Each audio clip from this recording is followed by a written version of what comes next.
Ja, ik heb net een legging gedaan voor een klant en die wil ik eigenlijk graag met jullie delen. En dat is de volgende legging. Als ik een relatielegging doe en het gaat echt om iemand, ja, in dit geval ging het om iemand die net een ander heeft leren kennen. En zich afvroeg of diegene het goed met haar voor heeft. En weet je wel, of die echt verliefd op haar is. Of de intentie goed is. Nou, wat doe ik dan? Ik leg altijd eerst meestal 3 kaarten. Kunnen ook meer kaarten zijn, meestal 3. Maar in dit geval 5. Alleen, mijn intuïtie is tegenwoordig dat ik ja, ook kaarten losleg. Dat gaat gewoon automatisch.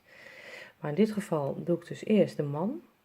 Hè, degene om wie het gaat. Die leg ik hier neer, als ik een naam weet voor de energie.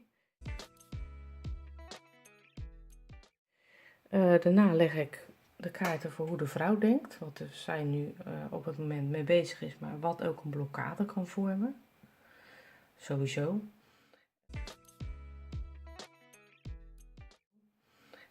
Dan is het zeggen de toekomst. Maar dan de toekomst zeggen tussen de, ja, nu en tussen 3 maanden ongeveer. En dit zijn vaak de tipkaartjes van wat kan ik doen om de relatie te laten slagen. Nou, dat bereik ik heel veel mee hoor, als ik dit soort leggingen leg.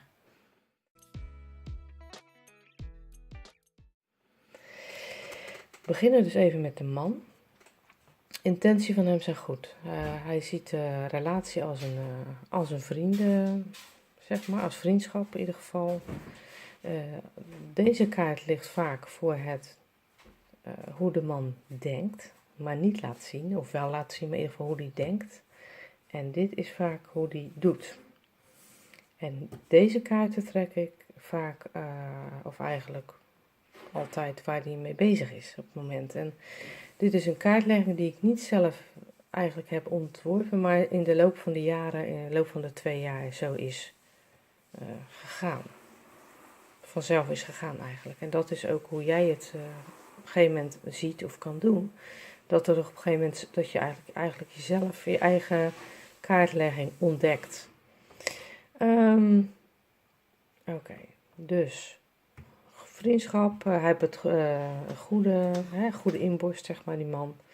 Hoe die doet is, nou ja, vriendschap, of flirt of liefde. Er zit liefde in de lucht, zeg maar. Love in the air.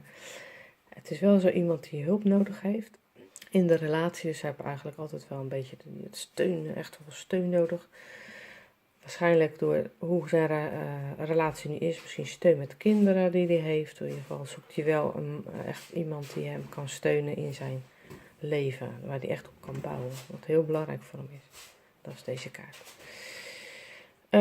Ja, waar dit moment mee bezig is met de relatie zelf. Hij is bezig met nou ja, goed, verandering. En dat hij ook wel wil een nieuw begin. Hij wil een nieuw begin, kijk maar. Dat is nummer 8 bij mij. Bij mij is nummer 8 eigenlijk geen einde, maar een nieuw begin.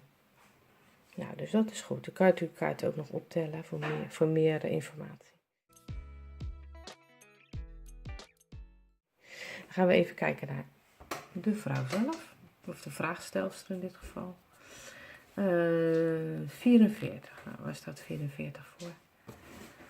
Ik had ze eigenlijk, moet wel zeggen, ik had ze eigenlijk allemaal. Dus ik had ze zo liggen. Dus 3 bij elkaar. 3 bij elkaar en eentje niet. Los. Nou, wat betekent het in haar geval? Dit is het eigenlijk heel erg bezig met je hoofd, het denkwerk. En eigenlijk de controle niet kunnen loslaten of niet willen loslaten. Dat is het ook wel vaak. Dit staat voor emoties, maar ook voor denkwerk, dus dit versterkt elkaar. Daardoor kan ze in de relatie geen overbrugging vinden. Als je altijd maar in je denkwerk bezig bent en ook de relatie die je nu hebt vergelijkt met de relaties van vroeger en misschien een partner die je had waar je heel veel van gehouden hebt, weet je wel. Dan kan je dat vergelijken. Kijk, dat kunnen die kaartjes zo zeggen. Daardoor is ze bang voor verandering. En komt er ook geen verandering. Snap je? Dus je kan ook psychologisch heel veel mee met je kaartjes.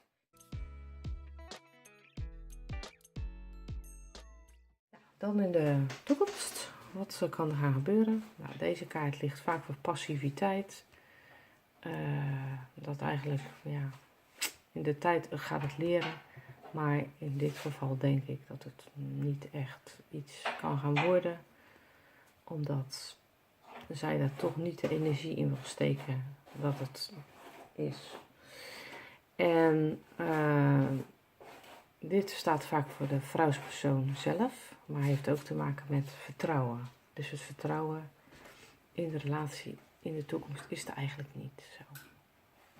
Ja, kun je ook weer optellen.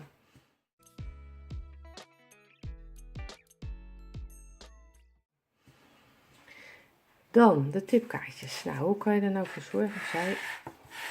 Ervoor zorgen dat het iets kan worden. Doe even zo. Nou, hoe kan ze daarvoor zorgen? Nou, sowieso dat ze zelf gelooft in de relatie en het vertrouwen krijgt dat een relatie goed is. En dat ze gewoon kan go with the flow en niet zo in de hoofd gaan zitten. Maar gewoon vertrouwen erop dat het goed komt. Of niet, of wel. Maar in ieder geval dat ze ook niet meteen hoeft te denken, oh, als ik iemand opnieuw ontmoet, moet het meteen voor het leven zijn. Gewoon, je ontmoet iemand en je kijkt gewoon hoe het gaat, weet je wel. Niet dat controle gedoe. Dit staat ook wel voor controle. Dus nou, vertrouw erop. Laat die controle los. En dan kan je wens in vervulling gaan. Nou ja, dit was die wel weer. Iets korter filmpje. Maar ik wilde het jullie niet onthouden. En ik denk dat ik dit ook in de toekomst wat vaker ga doen. Voor nog meer een steuntje in de rug voor jullie. En wie weet dat je denkt, oh ja, dan had ik het nog niet bekeken. En zo kan je voor jezelf natuurlijk ook altijd kaartjes leggen. En voor een ander. Nou, heel veel plezier er weer mee. En tot kijk.